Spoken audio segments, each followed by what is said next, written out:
Gênesis capítulo 3 diz respeito à morte física.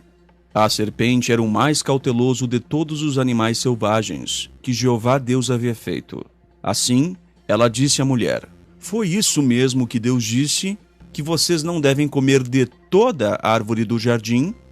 Então a mulher disse à serpente: podemos comer do fruto das árvores do jardim, mas sobre o fruto da árvore que está no meio do jardim, Deus disse: não comam dele, não, nem toquem nele.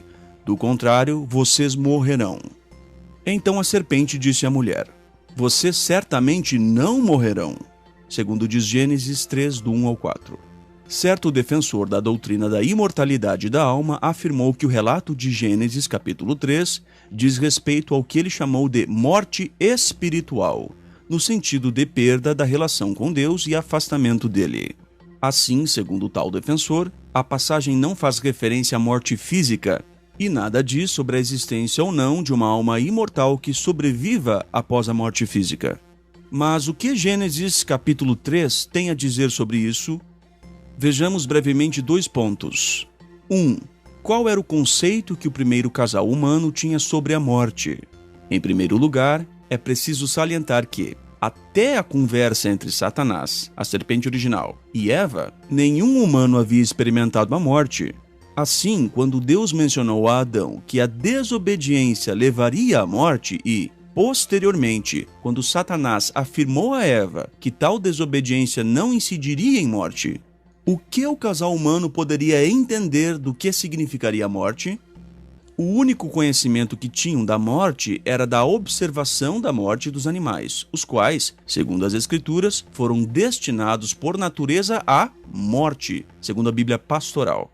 Obviamente, Deus, como comunicador por excelência, deseja ser corretamente entendido, em harmonia com o conceito que ele mesmo estabeleceu em 1ª Carta aos Coríntios 14:9, que diz: se com a língua vocês não proferirem palavras que sejam fáceis de entender, como alguém saberá o que se fala?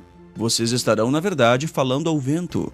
Se ele estivesse falando de outra morte que não fosse aquela que o casal humano conhecia, isso soaria ininteligível. Exigiria naturalmente explicação adicional, o que não ocorreu. Diante disso, Deus só poderia estar falando da morte biológica. Ponto 2. Qual seria a punição pelo pecado?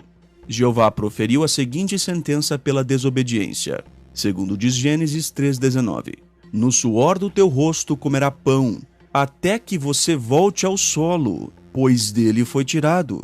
Porque você é pó, e ao pó voltará. Se houvesse vida após a morte para o transgressor Adão, talvez um inferno de fogo eterno, não seria justo que Adão fosse informado sobre isso, a fim de poder avaliar antes de pecar as implicações ou consequências de seu pecado? Por que ele não foi informado disso?